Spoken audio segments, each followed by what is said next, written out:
Season 1 of Stranger Things kicks off in pure 80s nerd heaven. Mike, Dustin, Lucas, and Will are deep into a Dungeons & Dragons campaign, squaring up against a monster they dubbed the Demogorgon. When the game ends, real life turns into horror. On his bike ride home, Will runs into a very real monster and vanishes. The next morning, his mom Joyce and brother Jonathan realize he never came home and panic. At school, the boys clock Will's absence while getting hassled by a couple of classic mouth-breather bullies. We also meet Mike's older sister Nancy and her friend Barb, as Barb worries Nancy's getting too close to Hawkins' high heartthrob Steve Harrington. Local Sheriff Jim Hopper, chain-smoking, hungover, and secretly broken, is pulled into Will's missing person case just as we cut to a nearby government lab, where something alien and very wrong is contained behind a gateway. We also learn a young test subject has escaped that facility, a shaved-headed girl with a tattoo, 011, who will change everything. This girl, 11, sneaks into a small-town diner to grab food and catches the owner's sympathy. He realizes she's frightened and barely speaks, but something is clearly off. Before he can help, government agents murder him, and 11 is back on the run, using her telekinetic powers in short, brutal bursts. Meanwhile, Joyce is pushing Hopper and the police to look harder for Will. The boys are explicitly ordered not to go searching, which of course means they gear up that same night.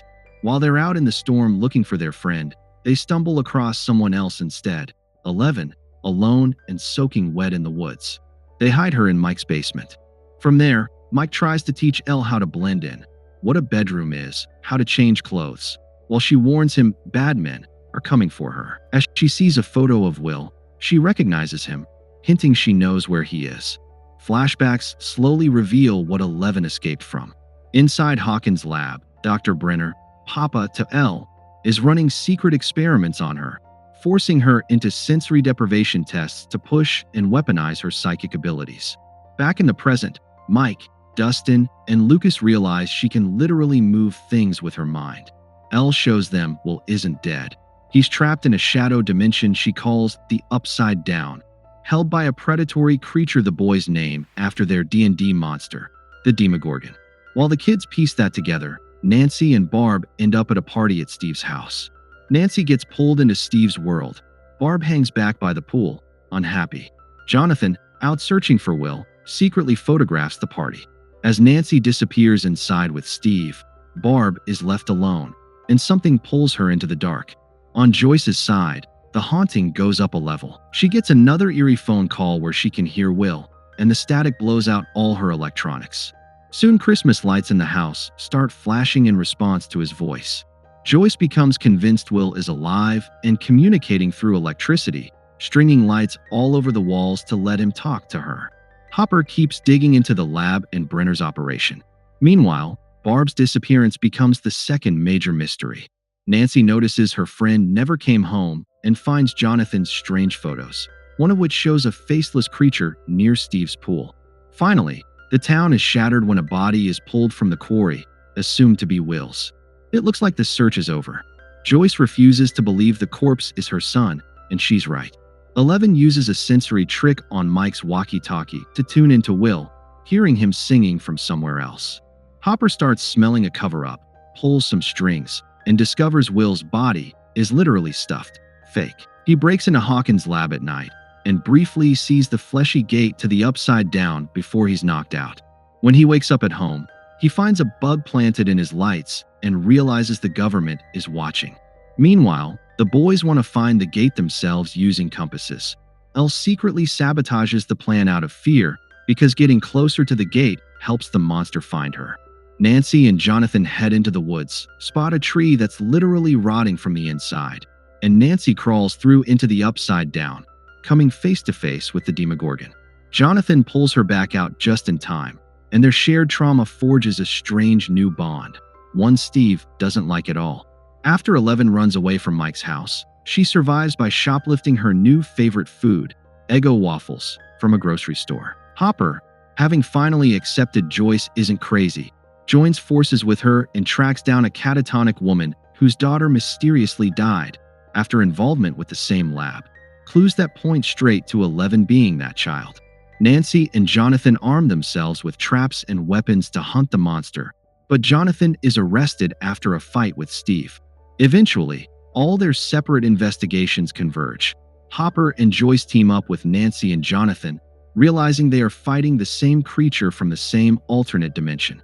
At the same time, the kids get ambushed by their school bullies at a quarry, and Mike is forced to jump off a cliff or see Dustin mutilated. As Mike plummets, 11 bursts back into their lives, stopping his fall and snapping one bully's arm with her mind.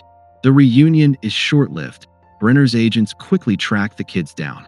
Elle flips a van with her powers to save them, and the group goes on the run. Hopper quickly finds the kids and joins forces with them. 11 tries to reach Will again, but can't without a proper sensory deprivation setup. The group rigs a makeshift tank in the school, a kiddie pool, water, and salt. Floating inside, Elle locates Barb, already dead, and finally pinpoints Will alive, but barely hanging on. Using that intel, Hopper and Joyce cut a deal with Brenner. Let them enter the Upside Down to retrieve Will, and Hopper will cooperate and keep the secret. Suited up, they cross through the gate inside the lab, wading through a toxic, ashy mirror world Hawkins. As they search, Hopper relives the trauma of his daughter dying from cancer, his personal grief echoing Joyce's fight to get her child back. Meanwhile, Nancy, Jonathan, and a now repentant Steve set a trap in the Byers' house, stringing it with bear traps, nails, and gasoline. The Demogorgon takes the bait, appears in a burst of blood and lights, and a brutal fight breaks out. They injure it, but fail to fully kill it. Back at the school, Brenner's men move in to capture 11. In a quiet moment, Mike confesses his real feelings for Elle, talking about a future where she could live with his family before the soldiers storm the classroom. The Demogorgon suddenly crashes in, drawn by blood and tears through Brenner's agents. In the Upside Down, Joyce and Hopper finally find Will cocooned with a tendril down his throat.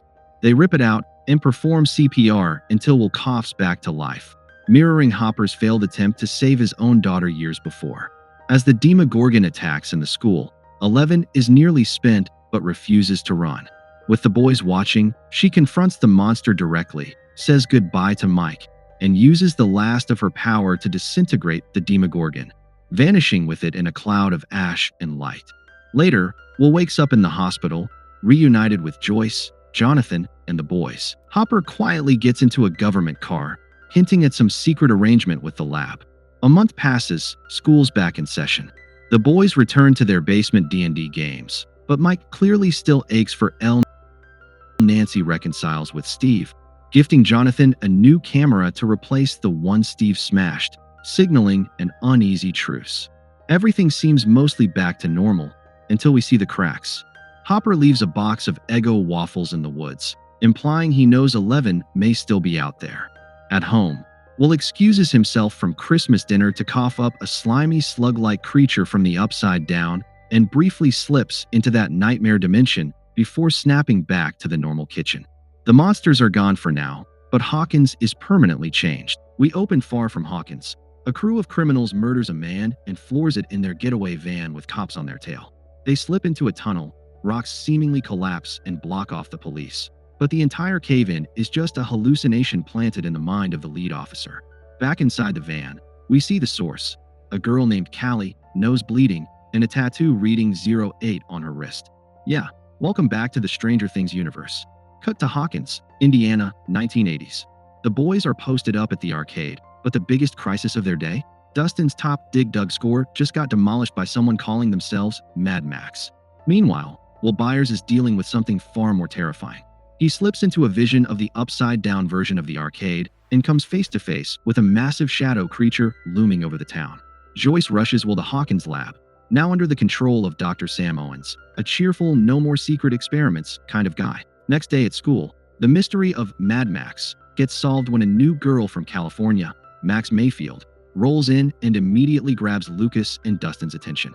Her stepbrother Billy Hargrove arrives at the high school too, instantly challenging Steve Harrington for local king status. Joyce is now dating Bob Newby. Yes, Samwise Gamgee himself, a lovable, nerdy nice guy. Jonathan and Nancy clearly like each other, but stay just friends, because Nancy is still with Steve. She and Steve keep having dinner with Barb's parents, who still have no idea Barb is dead and are selling their house to keep paying Murray Bauman, a conspiracy-obsessed journalist digging into her disappearance.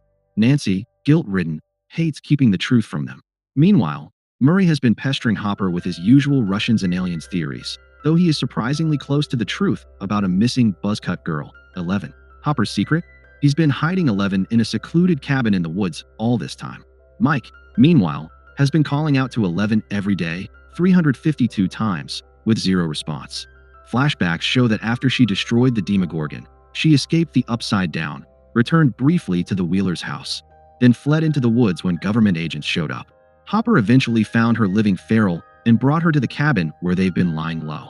Halloween arrives, and 11 desperately wants to go trick-or-treating, but Hopper shuts it down because the feds are still hunting her. Hopper also gets called to investigate a farm full of rotting pumpkins, far from normal. The boys suit up as the Ghostbusters. Sadly, they're the only ones in costume, and invite Max to join them. At a Halloween party, a drunk Nancy erupts on Steve, blaming him for Barb's death and saying she doesn't love him. Steve leaves heartbroken. Meanwhile, Dustin discovers a strange creature in his trash, feeds it, and brings it to school. He names it Dart, not realizing it resembles the slug Will coughed up last season, just evolving very fast. When the boys connect Dart to the Upside Down, Mike tries to kill it, but Dart escapes. Dustin secretly finds the creature and hides it in his cap before anyone else can. At school, Mike and Max clash. Mike's threatened by how quickly Lucas and Dustin are welcoming her in. 11 sneaks out hoping to see Mike, but when she spots Mike and Max arguing, she misunderstands and angrily knocks Max over with her powers before running off. Will slips into the Upside Down again and, taking Bob's earlier advice, tries confronting the shadow monster. It goes terribly. The creature forces a tendril down his throat.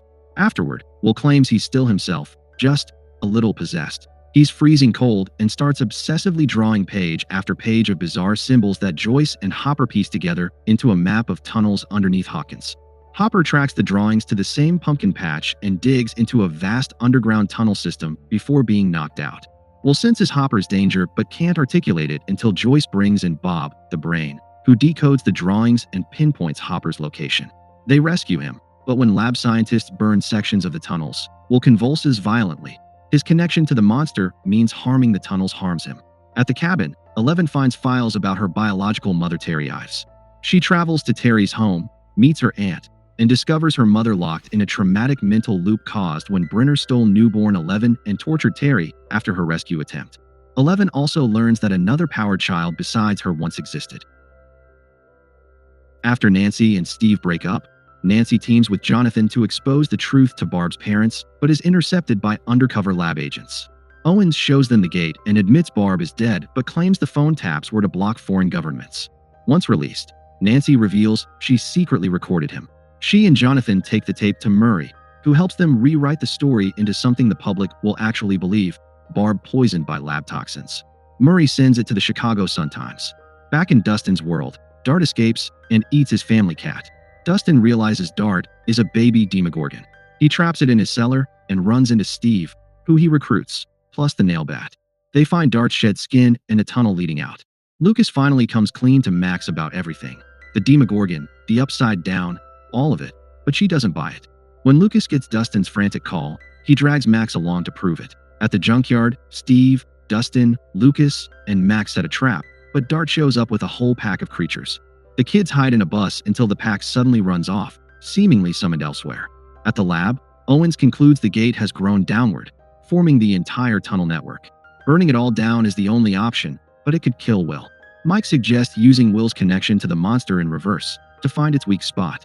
Will points to a location, but it's a trap. The monster uses Will to lure soldiers to their deaths and unleashes the demo dog pack on the lab. Meanwhile, 11 tracks down the other powered girl, Callie, 08, in Chicago. Callie's abilities are mental illusions, and her crew hunts former Hawkins lab scientists. She teaches 11 to channel her anger, amplifying her powers enough to move a train. But when the group goes after a scientist involved in Terry's torture, 11 lets him go after seeing he has children. She has a sudden vision of her friends in grave danger and leaves immediately for Hawkins. Back at the lab, demo dogs swarm the facility. Mike convinces Joyce to sedate Will to block the monster's control. While the power dies, Bob volunteers to reset it. He succeeds, but on his escape route a falling broom gives him away. He reaches Joyce for a final kiss before a demo dog tackles and kills him. Nancy, Jonathan, Steve, Dustin, Lucas, and Max regroup at the Byers' house, consulting their D&D manual to identify the shadow monster as the Mind Flayer, a being that controls its army mentally.